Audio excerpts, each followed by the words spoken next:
Bienvenue pour un nouvel épisode de votre podcast au cœur du relais. Et ce n'est pas n'importe quel relais puisqu'on parle du relais pour la vie de Braine Lalleud. Nous sommes le dimanche 5 octobre 2025 et c'est le dernier jour du relais et je dirais même la dernière heure pour l'événement en présentiel. Mais ne l'oubliez pas, auditeurs, auditrices, ce relais dure toute l'année et ce podcast a pour vocation de le prolonger.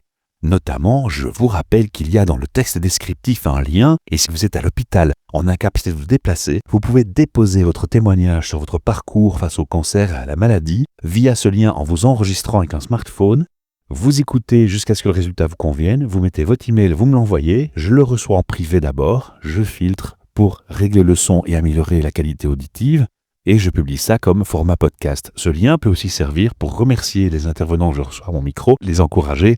Je crois que ces mots-là, ils sont très précieux aussi, surtout pour les bénévoles. Et aujourd'hui, je suis assez fier parce qu'il y a des gens qui sont très importants à mes yeux dans toutes les causes. Certainement, quand on parle des maladies, ce sont les aidants proches. Et j'ai à côté de moi une aidante proche qui se prénomme Xaviera. Xaviera. D'abord, merci de m'accorder ton temps. Avec Précieux, plaisir. tu fais beaucoup et tu t'impliques beaucoup. Première question, est-ce que c'est la première année où tu es présente au relais? Oui. Est-ce que je peux te demander, avant qu'on rentre dans le vif du sujet, qu'est-ce que tu fais dans la vie, si c'est pas indiscret, et surtout, qu'est-ce qui t'a motivé à venir intervenir ici au relais? Alors, dans la vie, je suis consultant en entreprise et redressement en liquidation. Je suis aidant proche et je suis bénévole au sein d'un groupe sur Facebook TDU, Trait d'Union. Qu'est-ce qui t'a motivé à participer au relais? Les amis, la cause et d'essayer de mettre en avant les aidants proches, aussi bien dans la maladie que le handicap.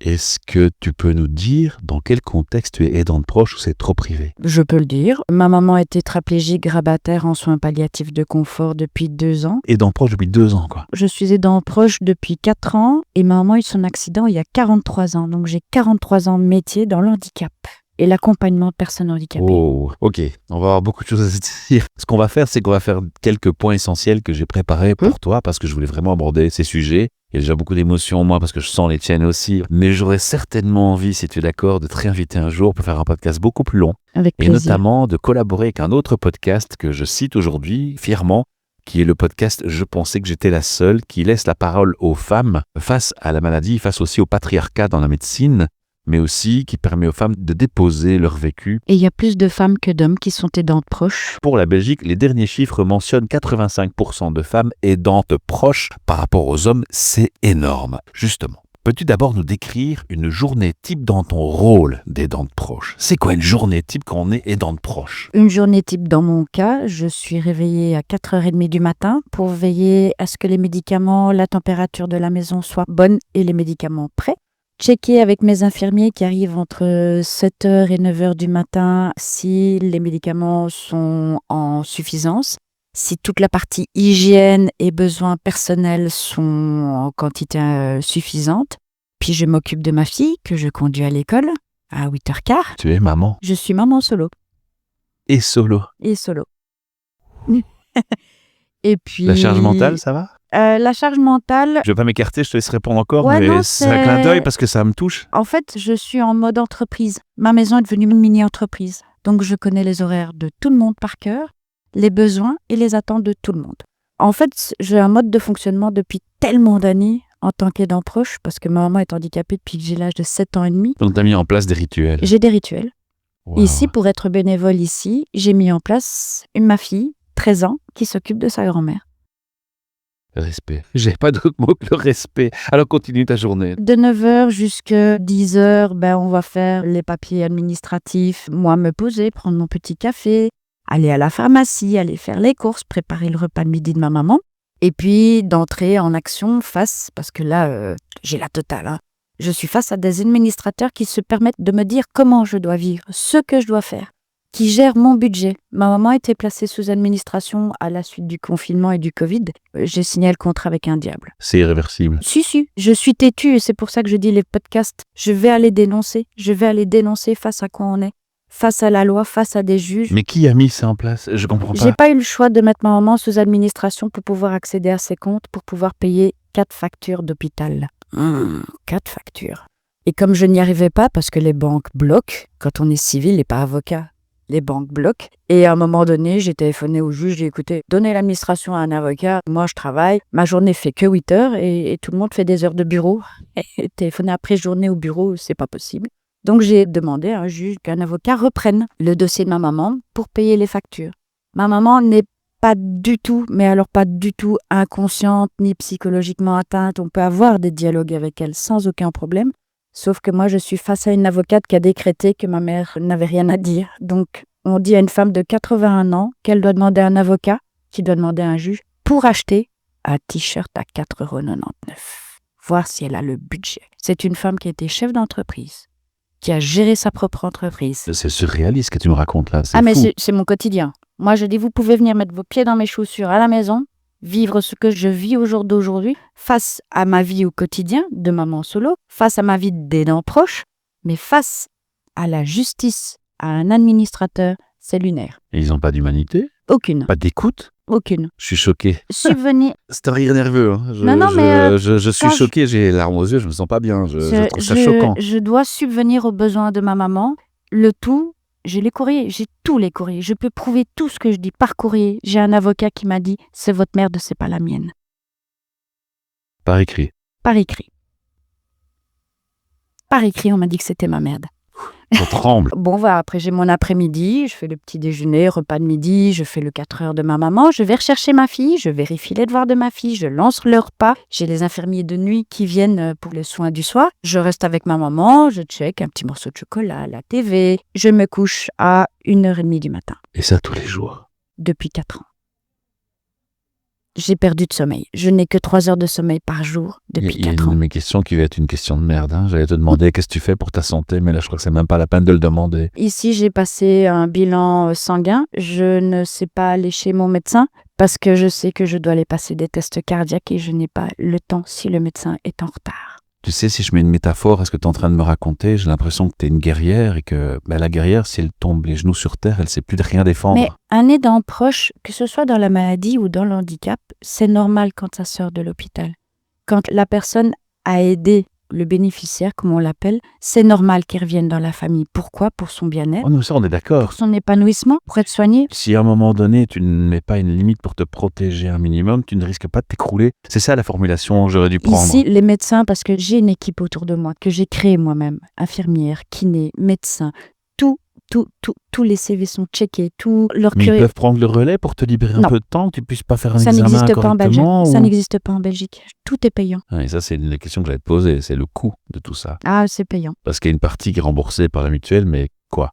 Pas grand-chose. Rien Les n'est soins. remboursé. Bah si, oui, les soins pour ma maman sont Voilà, c'est remboursés, ça. mais pas pour moi. Là, c'est une des questions. Voilà. Non, tout est payant pour moi. Donc, comme je subviens aux besoins de ma maman, ben, je ne sais pas subvenir à mes besoins. J'ai dû arrêter mon boulot pour m'occuper de ma maman. Et le salaire va avec, c'est-à-dire que je perds, mais je ne touche rien de l'État. Je fais économiser 12 milliards d'euros par an à la population belge. Rien qu'en faisant ce que tu fais. Ouais. Et il n'y a pas un scène qu'on te donne.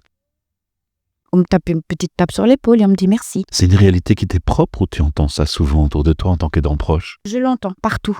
Je fais des conférences, je participe à des conférences, on m'invite pour des conférences. Et les gens ne se rendent pas compte qu'en Belgique, je suis désolée, je suis un aidant proche, mais je suis une parmi tant d'autres. Alors, je ne vais pas faire de politique, mais on nous dit qu'on paye autant de taxes parce qu'on a le meilleur système de soins au monde. Quel système de soins? J'ai l'impression qu'on désengage l'argent et l'investissement dans les hôpitaux d'une part, personnellement. Mais quand j'entends ça, je me dis que le problème est bien plus profond encore. Alors, je vais citer un exemple, c'est tout à fait ce que je viens de vivre. J'ai été mise sur la mutuelle à la suite de graves opérations au visage que j'ai subies.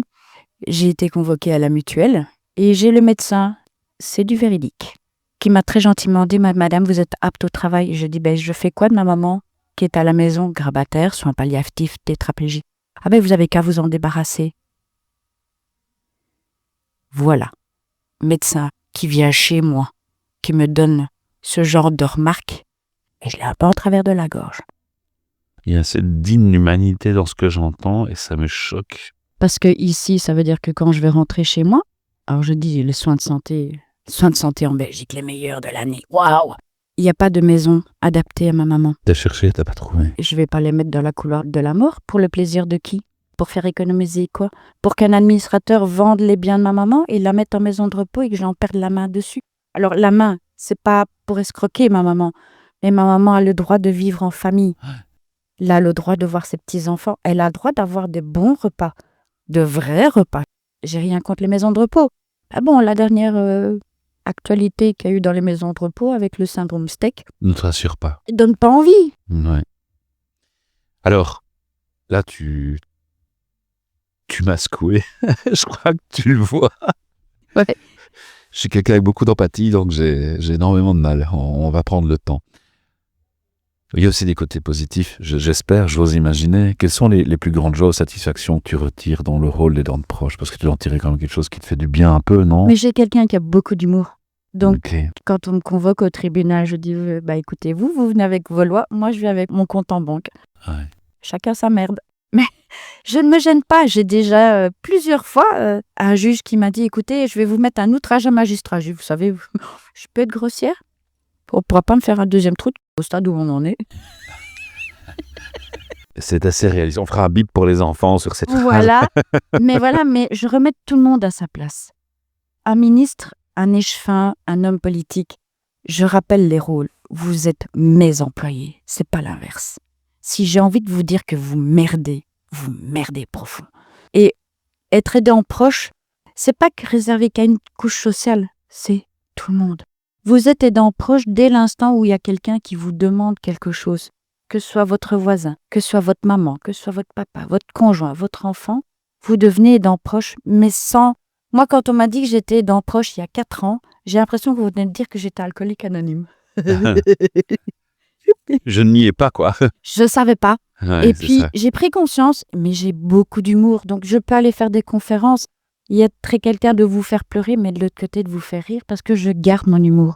Ça marche avec moi, donc ça va marcher. J'avais la question, y a-t-il des aspects de ta vie personnelle que tu as dû réadapter ou organiser? Je dirais la question, elle tombe sous le sens. Tu y as répondu déjà. Tu as carrément dû tout réorganiser. J'ai tout réorganisé, ma vie privée, ma vie sociale, ma vie amoureuse, ma vie professionnelle. Ma vie professionnelle, j'ai dû arrêter parce que, à un moment donné, 24 heures dans une journée... Sans indiscrétion, si je peux me permettre, le divorce, il est en lien avec la situation? Non, parce que je ne mens pas, non. Non, d'accord. Non, mais c'est pas sexy d'annoncer. Écoute, mon chéri, alors, je suis célibataire, je suis maman solo, j'en ai 3. La dernière, est encore à l'école. Je vis avec ma mère, j'ai une sœur autiste. Alors, je te dis le côté sexy, je vais te l'annoncer tout de suite. Il y a le lit dans la salle à manger. Et parfois, je dois aller chercher des langes. Pas pour bébé, mais pour adultes. D'accord. Ben voilà. Ça donne le coup tout de suite. Sur Tinder, ça va marcher peut-être moins bien. Oui, c'est beaucoup moins quand on est franc et honnête. Après, on les met sur le fait accompli. On est dans l'humour. Hein. Ouais. Une touche d'humour, ça fait du bien. Qu'est-ce qui te motive finalement à continuer chaque jour malgré les défis? Parce que quand je t'entends, je me dis mais waouh! Où tu trouves ton énergie? Mais comment tu fais? Dans le sourire des gens, dans ce que j'ai vécu aujourd'hui. Ouais? Ouais. Ça t'aide? Oui. Ça te ressource? Oui. Mais c'est pas au quotidien. Tout m'amuse. C'est ton humour qui te sauve. Ouais. Toujours. Ouais, j'ai le Avec ma sentiment maman, d'avoir compris ça. Elle a ouais. l'humour, ta maman? Ah, énormément, oui. Ah, on fait jamais... Non, pendant une période, j'ai dû téléphoner. Ah oui, alors il faut faire venir les médecins traitants à domicile. C'est ça. Et merci les docteurs de dire que vous aimez bien dans votre cabinet. Mais j'ai dû téléphoner à 52 médecins pour en trouver une super géniale qui vient à la maison, qui m'a même repris comme patiente. Ouais. Parce qu'elle s'est rendue compte que je flanchais. Et quand j'ai téléphone à des centres médicaux, si je peux me permettre, quand un patient vous téléphone, vous pourriez écouter la personne jusqu'au bout de la phrase? Parce qu'un lit de la Croix-Rouge sur la voie publique, derrière une voiture accrochée à la tâche-remorque, ça fonctionne pas. Non, ça marche c'est moins ça. bien. C'est ça, moi je vais avec l'humour. Et je me moque des gens en leur disant, est-ce que vous vous rendez compte que les soins de santé en Belgique deviennent depuis le confinement, vous êtes avec votre réalité, mais moi j'ai ma réalité. Un bête médecin pour venir à la maison? Non madame, on reçoit que dans le centre. Oui, mais non. J'ai l'impression qu'on veut scinder la société en deux, la population en deux. Les personnes âgées, on n'en a plus envie, ou les personnes amoindries, différentes, et remettez-les dans les centres, on ne veut plus les voir. C'est une réflexion que je me suis faite aussi. Finalement, les gens en Europe avaient tellement peur de la mort qu'ils ne veulent pas la voir et qu'ils la cachent. Et le premier symptôme de ça, c'est de mettre les vieux en maison de repos, alors que dans certaines cultures, on soigne ses ancêtres. Je vais être comme Philippe Boxeau, de toute façon, on est avec, donc on n'a pas le choix. Pardon Philippe, je te recite. Qu'aimerais-tu que le grand public comprenne mieux sur ta réalité et la réalité des aidants proches? C'est quoi le message le plus fort qu'on devrait faire passer en urgence? En urgence, on l'est tous, aidants proches. À différents niveaux, on l'est tous. C'est de vous rendre compte que vous êtes un aidant proche, c'est quand les factures tombent et que vous vous rendez compte que ça vous coûte. une bête facture d'électricité parce que vous avez un palan à lit électrique, ben là, on voit la différence. De mieux voter. Je suis désolée. Ouais, ça c'est encore un autre débat dans lequel je ne vais pas rentrer. Je ne veux pas donner cette image au podcast. Non, on va pas. Et on n'est pas en train de parler au nom du relais, je le précise. Peux-tu partager éventuellement une astuce ou un conseil qui t'a vraiment aidé, toi, dans ton quotidien, pour d'autres aidants proches? Parce que tu sais, il y a des gens qui rentrent maintenant dans la situation d'aidants proches. C'est leur début, ils sont peut-être en panique, ils sont peut-être les perdus en pleine par où je commence? Tu leur donnerais quel conseil? Premier conseil, c'est de voir comment ça s'organise déjà à l'hôpital, de ce qu'on a mis autour du bénéficiaire, de celui qui va être aidé, et de prendre contact immédiatement avec une psychologue pour pas être seul. Parce que le choc arrive généralement pas dans les premières heures, il arrive dans le premier mois.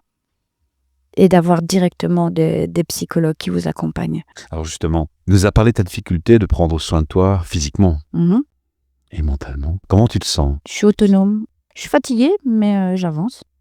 T'as le sentiment que tu peux tenir encore longtemps comme ça? J'avance en âge, donc je me rends compte qu'à un moment donné, je vais flancher, mais je sais pas à quel moment. Donc tant que je tiens, je tiens. Ça te fait peur? De gâcher le restant de ma vie par rapport à ça, oui. Vraiment. Et si tu craques, les conséquences? Je perds toute ma famille. Je perds ma maison et ma famille. C'est-à-dire le placement de ma mère, définitivement plus voir ma sœur et mes enfants. Et tu as quel âge? 50. Je sais que ça se demande pas à une dame, mais J'assume. je sais que tu es cash et qu'on peut se permettre cette sympathie ou on a sympathisé un peu en dehors. Je t'avoue que j'ai beaucoup de respect. Ce podcast est très dur. Je suis le dernier de la journée. Je suis un grand émotif. Y a-t-il une ressource ou une aide que tu as découvert qui a fait la différence pour toi? C'est Des moi choses ma propre auxquelles- aide. C'est ta propre aide. Il n'y a Je pas suis d'autres ressources que tu as pu trouver? Non, j'ai tout trouvé toute seule. En téléphonant, en cherchant, en me renseignant. Est-ce qu'on peut imaginer qu'un aidant proche, comme toi par exemple, puisse faire un appel au secours via un podcast, via un média, et dire j'ai besoin d'aide, j'ai besoin de bénévoles? Ce serait faisable, ce serait acceptable pour toi? Ce serait faisable, ce serait acceptable, mais il faut que ça remonte plus haut. C'est-à-dire? Ça remonte auprès des mutuelles, que ça remonte auprès des médecins, que ça remonte auprès des hôpitaux, que les hôpitaux se rendent compte de la charge qu'ils donnent à la famille. T'as le sentiment qu'on ne comprend pas ça assez, je crois. Non, pas du tout. Pas du tout. Pas du tout. En France, Aucun des intervenants que tu as cités, ni la mutuelle, ni les hôpitaux, ni les médecins. on commence à faire des études sur nous. On nous victimise. On est victimisé. C'est pas mon but ici. Non, Mon mais but, c'est de je donner dis, une réalité. je vois dans les études, j'entends, j'ai déjà été à plein de conférences sur les aidants proches. Je vais participer à une table ronde bientôt à la Fondation Roi-Baudouin. Mais en tant que rôle d'aidant proche, je n'ai rien de légal qui existe autour de moi. Volontaire, un bénévole, on est couvert par une assurance. Oui. Moi, je n'ai rien. S'il m'arrive quoi que ce soit, si je fais quoi que ce soit, et j'ai 24 heures de garde à vue, moi. Si j'ai un œil dans le trou parce que je mets pas bien le médicament à ma maman et que ma mère ne fait pas plus gaffe que moi, tentative de meurtre. Et je vais même aller plus loin. Il y a eu 2 affaires où des parents ont tué des enfants autistes. Donc une maman, il y a quelques années, qui vient d'être libérée. Et je m'excuse si elle se reconnaît. Franchement, sincèrement, madame, j'ai plein de respect pour vous et vraiment, je me sens responsable de ce qui vous est arrivé. Cette maman, elle a mis fin au jour de 2 enfants autistes. Elle n'en pouvait plus. Les aides, ça n'existe pas. Elle a mis fin au jour de ces 2 enfants. Elle a pris 20 ans. Franchement, sincèrement, je dis, c'est pas elle de prendre 20 ans. C'est tout le système qui aurait dû prendre 20 ans. Il y a une énorme injustice que tu ressens là. Oui.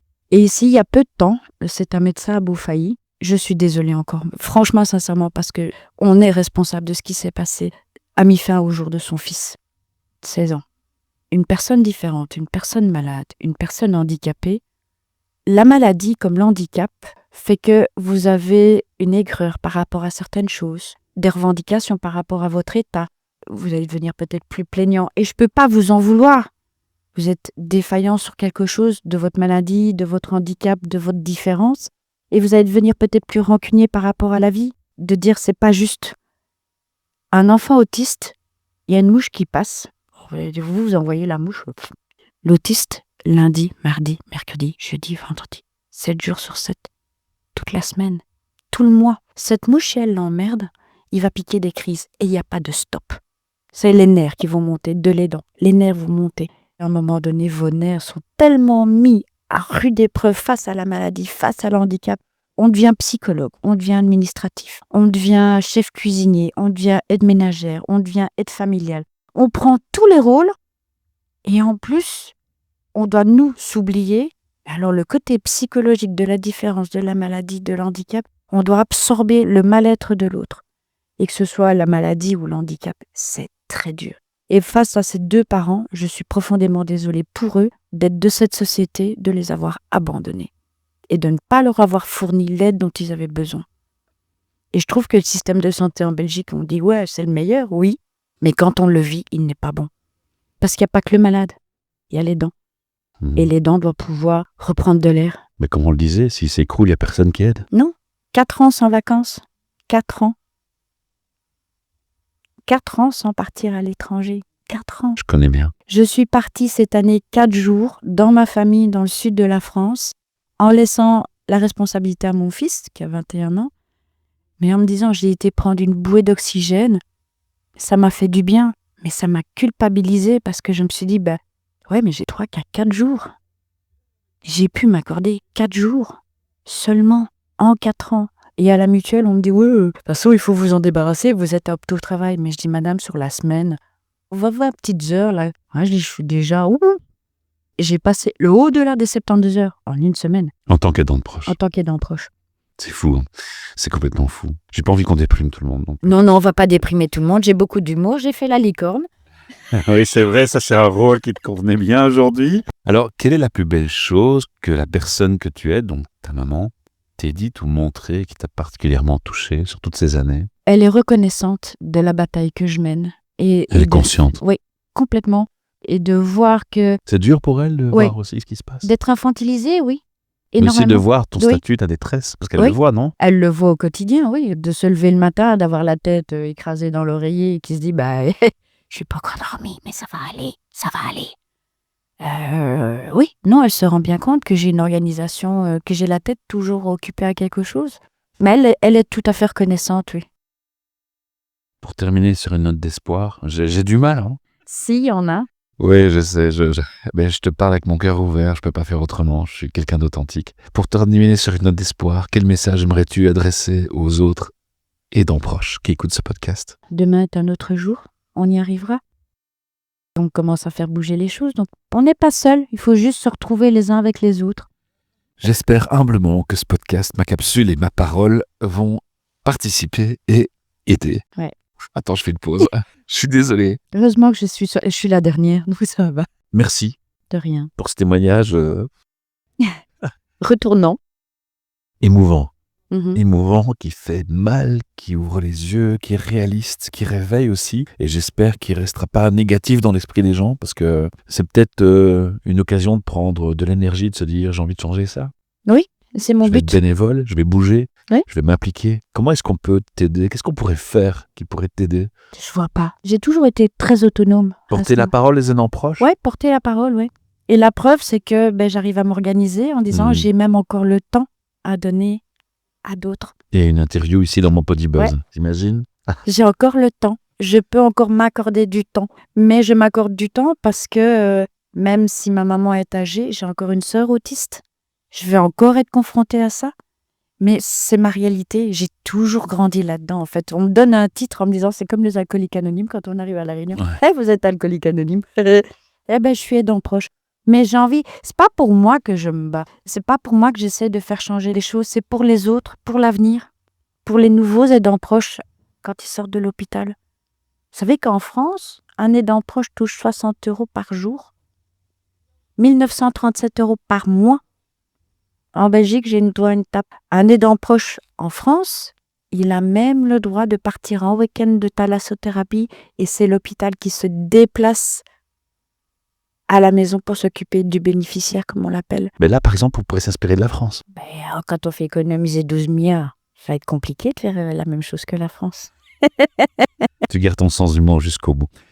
J'aimerais te consacrer plus de temps. Je crois qu'on va se revoir. Ouais, je avec crois qu'on plaisir. On va intervenir aussi dans l'autre podcast où il y a des dépôts de paroles où je te verrais bien faire un échange avec ma collègue. Je pensais que j'étais la seule. Moi, j'ai envie de lancer un message de clôture à nos auditeurs et nos auditrices. Il y a plusieurs choses que vous pouvez faire. D'abord, on vous le rappelle, ici c'est un appel au don vers vous pour aider le relais. Ça, c'est la première chose. Deuxième chose, il y a un lien dans le texte, je vous l'ai dit. Vous pouvez laisser un message vocal. Vous pouvez aussi mettre un mot d'encouragement. Et je crois que quand on vient d'entendre ce qu'on vient d'entendre, le mot d'encouragement, il aura quand même un effet positif. Oui. C'est une reconnaissance de tous les aidants proches en dehors de la maladie. Faites-le. Merci.